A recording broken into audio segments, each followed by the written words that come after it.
Au Cap-Vert, une nouvelle phase d'extension du parc éolien de Santiago, financée à hauteur de 40 millions d'euros, a été inaugurée le 27 novembre 2025. Elle portera la capacité installée de 9,5 à 23 MW et devrait faire passer le parc de l'énergie éolienne dans la consommation locale de 15% à plus de 30%.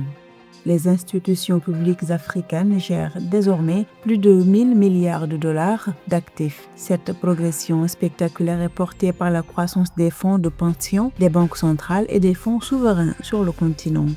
La croissance du PIB réel du Nigeria a atteint 3,98% au troisième trimestre 2025 contre 3,86% en 2024 selon la NBS. L'agriculture et l'industrie ont progressé de 3,79% et 3,77%, tandis que les services ont reculé de 4,15%.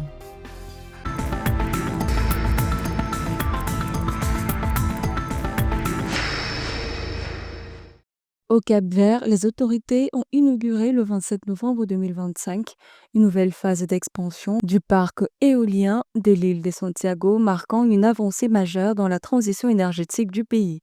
Cette extension doit porter la capacité installée à 9,5 à 23 MW, doublant ainsi la part de l'énergie éolienne dans la consommation locale de 15% à plus de 30%.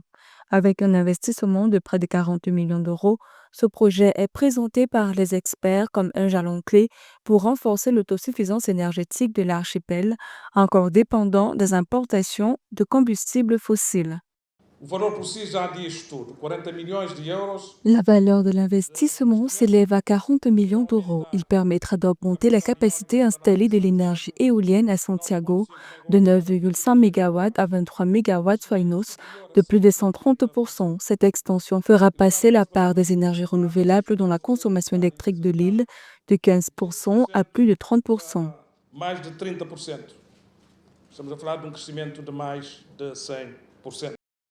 Pour le chef du gouvernement, Ulysse Correa et Silva, l'augmentation de la capacité éolienne représente un tournant stratégique. Elle devrait permettre de réduire significativement les dépenses liées aux hydrocarbures avec près d'1 million de comptants d'économie annuelle.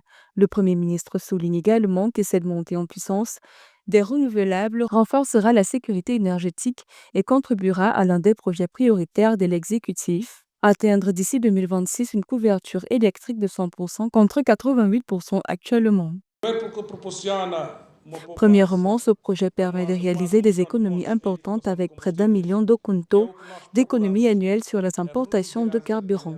Il vise à réduire la dépendance du pays aux sources d'énergie externes, dont le coût a un impact direct sur la balance des paiements et l'économie nationale.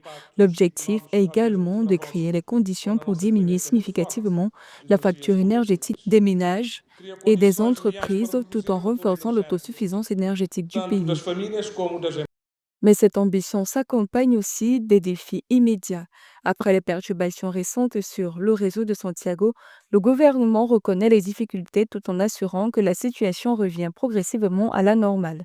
Des investissements sont en cours pour moderniser les infrastructures, améliorer la résilience du réseau et renforcer la cybersécurité. Autant de mesures alignées sur les engagements nationaux, dépasser les 30% d'énergie renouvelable dès 2026 et atteindre 50% d'ici 2030.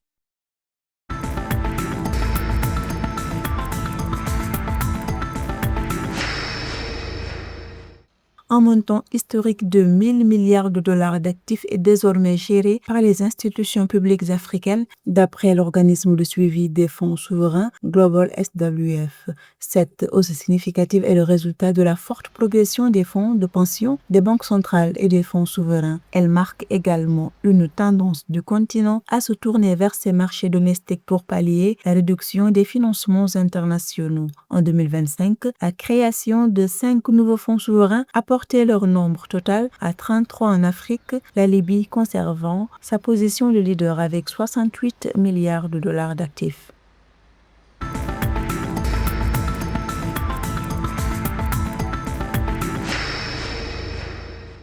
Le Bureau national des statistiques du Nigeria a annoncé lundi 1er décembre 2025 que la croissance du PIB réel avait atteint 3,98% en glissement annuel au troisième trimestre 2025, soit une hausse par rapport aux 3,86% enregistrés à la même période en 2024. Ce taux marque néanmoins un ralentissement par rapport aux 4,23% du trimestre précédent. Malgré ce repli, les services restent le moteur du PIB, contribuant à 53,2% du total.